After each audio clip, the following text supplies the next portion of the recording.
Então, começando a falar pelo final, pelo que você chega à conclusão depois de um tempo enorme trabalhando arte, trabalhando com arte e vivenciando a arte e lutando pela arte. Qual o espaço que a arte tem, sobretudo quando é complicado, porque você escolheu essa carreira, você escolheu esse caminho, então você tem que ser consequente com ele. E aí você percebe, quando você estuda a vida de Leonardo, que você lê a vida de Michelangelo, que você lê a vida de outros artistas, os impressionistas, ou você pega a vida de cada um em particular, os dramas que eles viveram. O prazer da arte é só quem é artista sabe. Quem não é artista pode até, na verdade, compactuar. Então, acho que é isso. O artista é essa coisa que ele não sabe por quê. Mas ele tem uma obrigação, tem alguma coisa que chama, tem alguma coisa que incomoda, e fala, eu tenho que fazer isso. Um aspecto dessa vida de artista que é a conclusão, depois de tantos anos vivendo isso, é todo o contexto que você enfrenta e que a gente precisaria, de uma certa forma, juntar alguns artistas e começar algum tipo de trabalho para que a gente não fique refém desse cenário hoje, para essa coisa assim, que parece que a gente está relegado ao quinto plano, sexto plano. Primeira coisa que você nota é que num discurso de candidatos, quando eles vão discutir o futuro da sociedade, as benesses que eles vão trazer para a gestão dele, nenhum deles, nenhum partido, nem de esquerda nem de direita, propõe cultura. Não é uma coisa que interessa, não é uma coisa que preocupa, é uma coisa... Tanto faz. Ninguém pergunta, parece que não interessa a ninguém.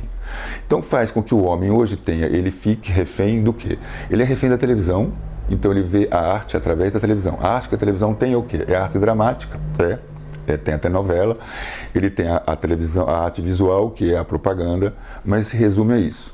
A televisão traz a arte para o nível do entretenimento, tanto é que hoje em dia muita gente faz essa confusão de que a arte é diversão, a arte é entretenimento.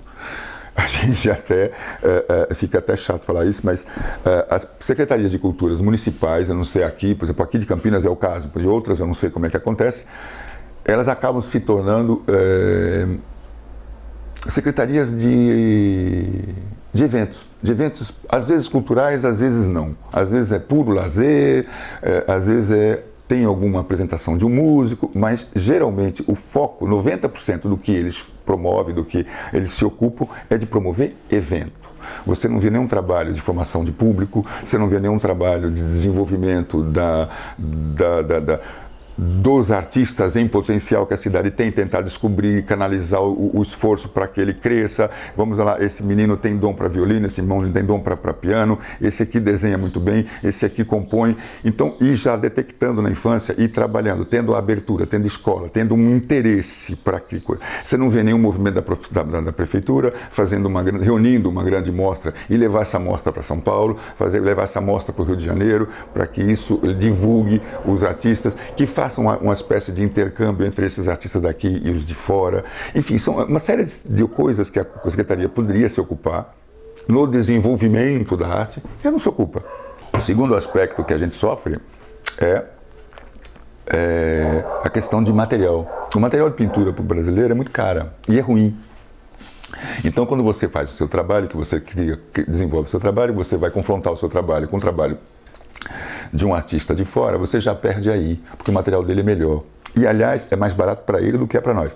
E isso é tecnologia, porque, por incrível que pareça, e que todo mundo pense ao contrário, o Brasil é mais conhecido, eu que morei lá muito tempo fora, e ele é mais conhecido lá por duas coisas, a sua música e o seu futebol. Duas coisas que não se aprende em escola, por incrível que pareça, e que rende muito mais divisa do que se pensa. O investimento da arte, ele não só traz benefícios para a pessoa que convive com a arte, como ele traz benefícios financeiros para o país.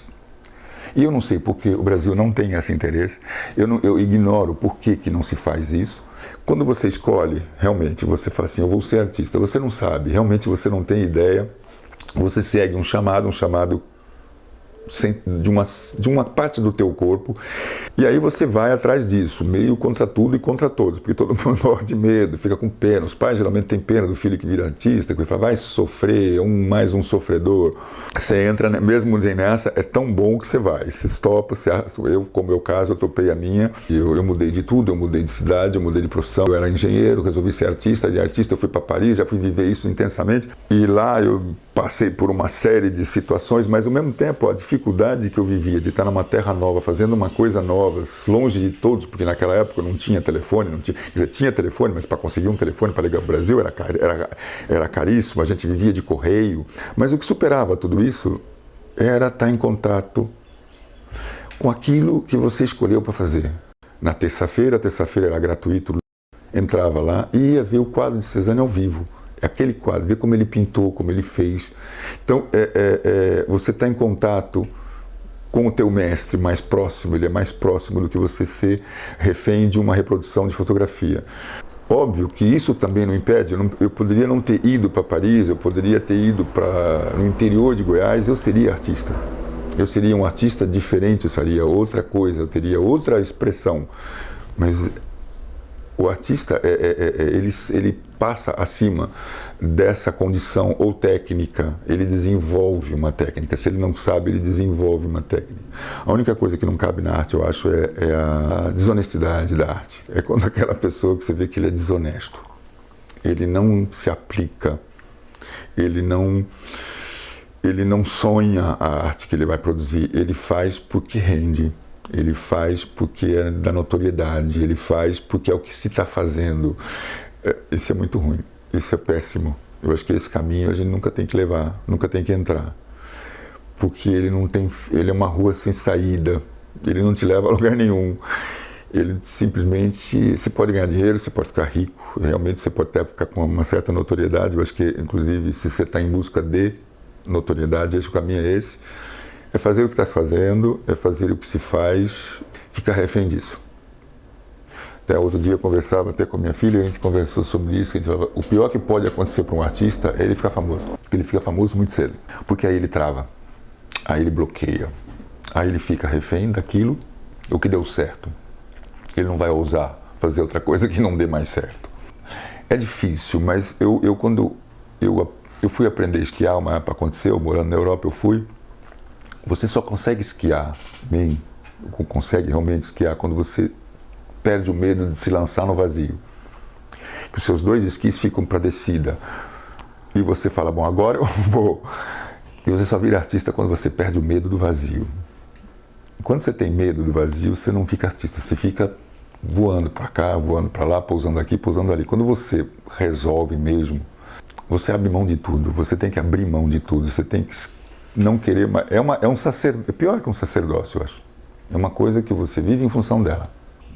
A arte, para mim, é como se fosse uma coisa já que está fora de mim. É uma coisa com quem eu devo um monte de coisa, que é a razão de eu estar vivo hoje, a razão de eu estar fazendo isso. É um prazer tão grande sintetizar o que minha alma sente e jogar num coisa e passar essa sensação para outras pessoas. É uma coisa esquisita, é uma coisa muito boa. Porque se você sente que o teu negócio é esse, vai. Não fica na beirada. Prepare-se para viver uma boa rejeição. O artista é o cara mais rejeitado do mundo. Ele sofre, como de um texto que eu vi, ele sofre mais rejeição num ano do que uma pessoa normal, uma vida inteira. Vender quadro, viver de arte, isso é uma coisa que todo artista sonha. Você não tem aquela sensação de que você está trabalhando, você está brincando. Seria até mais que um privilégio, porque acho que poucas pessoas nesse mundo fazem o que amam e ainda por cima ganham dinheiro. Então, é como aquela história, você tem que escolher, ou faz o que ama ou ganha grana. Porque se você ganha grana, então você não faz o que ama, mas ganha grana. Ou você faz o que ama e não ganha.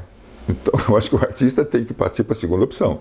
Se, por acaso, nesse meio tempo, o que ele produz interessa a muita gente e venha a dar dinheiro, melhor para ele, eu acho que é. Mas ele não tem que pautar a sua vida para isso. Se ele pautar, dançou. Segunda coisa, porque esse mercado é muito ingrato. O mercado hoje, ele é muito meio top 50, meio assim, é o cara que está na moda, é o cara que... Então é difícil você entrar nesse circuito da moda. Óbvio que você tendo um artista preferido do rei na época, no século XVII, XVIII, XIX, era maravilhoso. Você tinha todas as encomendas, você ganhava super bem. E os que não tinham, azar, viviam de outra coisa. Hoje em dia a coisa está meio assim, porque você não tem mais o pintor do rei, você tem pintores do galerista X, do galerista Y, que te coloca em tal lugar. Então, de uma certa forma, é um jogo de empresário, um jogo de mercado, é uma coisa meio sórdida. O mais difícil você hoje, por exemplo, quando você atinge já um certo nível, que você já tem um trabalho mais maduro, que você já tem uma condição de disputar um mercado, eu digo isso porque há pouco tempo, até uns anos atrás, num encontro que eu tive, gerou uma certa polêmica quando eu falei isso, que eu disse que a arte é um produto, ela vai para um público, você cria para alguma coisa, você cria para alguém. Se você é um artista realista, você um acadêmico, você tem um público. Se você é um artista contemporâneo, você tem um outro público. Então, nesse sentido que eu falo, ele é um produto. Eu faço um produto para ser vendido para tal público. E outra, criou-se um mito, que eu não sei quem foi que criou esse mito, e eu ouço isso para todo lado, e eu ouço isso de gente até que é grave, que eu ouço quando falam isso, é a história do eu não entendo de arte. Um dia eu fui entrevistado e aí por um jornalista em Ribeirão Preto, e ele falou, você me desculpa, mas eu não entendo de arte. Eu falei, eu também não. Aí ele falou, como assim você não entende de arte? Você é um artista? Eu falei, então, exatamente, porque eu não entendo de arte, eu faço. E outra, a arte não se entende. Para mim, a arte não tem que entender, você tem que sentir. Sem dúvida, a sensação é uma coisa que você aprimora. Você pode ir aprimorando, você pode ter uma relação com o quadro de Picasso hoje e daqui a 5 anos ter outra relação com esse quadro, porque você cresceu, você evoluiu, você vivenciou outras coisas, então você percebeu, você se informou, então você foi atrás, então você pode, sem dúvida, crescer nas suas sensações. Sensações é um sentido que se cria e que se desenvolve. Mas quando você diz que você não entende, você parte do pressuposto que a arte é uma coisa reservada a alguns entendidos. E isso você não tem mais, você fica... Aí você cria aquela certa insegurança de você não vai numa galeria e compra um quadro, porque você não sabe se você está comprando um quadro legal ou não, se aquilo vai ficar bom ou não. Então o que você faz? Você delega isso. E aí fica um terceiro que vai dizer para você o que você vai pôr na sua parede ou não. Mas aí já não tem mais ligação nenhuma com você. Esse distanciamento da arte com o público foi criando esse buraco no meio, aonde agora, em certos lugares onde eu vou, existe um quadro cinza sobre preto para que ele não interfira na decoração, para que ele não mude, interfira a cor da cortina, para que ele não estrague a cor do sofá. Quer dizer, aí já também está ficando um pouco sério demais a relação do artista, sabe? Então, essa relação com o artista está estranha para mim, está muito louca. Você tem uma moda do top 50, que é o que está vendendo hoje, que se vende muito caro e as pessoas compram porque é o top 50, e tem aqueles coitados que ficam ralando, coitado, tocando, como se diz, músico de bar, que fica tocando, que fica expondo aqui, expondo ali, mas não tem retorno nenhum, que dão um quadro para amigo, que fica naquela coisa, que ficam numa miséria enorme. Para isso, essa situação pode e deve ser mudada. O público tem que se aproximar da arte, mesmo para que ele possa consumir a arte da cidade dele, que ele possa consumir a arte do público dele, que ele conheça o artista da cidade dele, que ele possa pôr na parede com orgulho o quadro do artista da cidade dele, que tem a ver com a coisa que ele faz. Mas ele só vai poder acontecer isso quando ele entrar em contato com esse artista, quando esse artista entrar na casa dele, não só como quadro, mas fisicamente, que eles se conheçam, que se vá numa exposição, que ele pegue, que ele não tenha medo de comprar um quadro, que ele, se for o caso, então que ele procure o artista, que ele vai ver quem é, procurar saber e começar a ousar, porque a arte se sente, se você sentiu, se você gostou, põe na sua parede, não tem problema.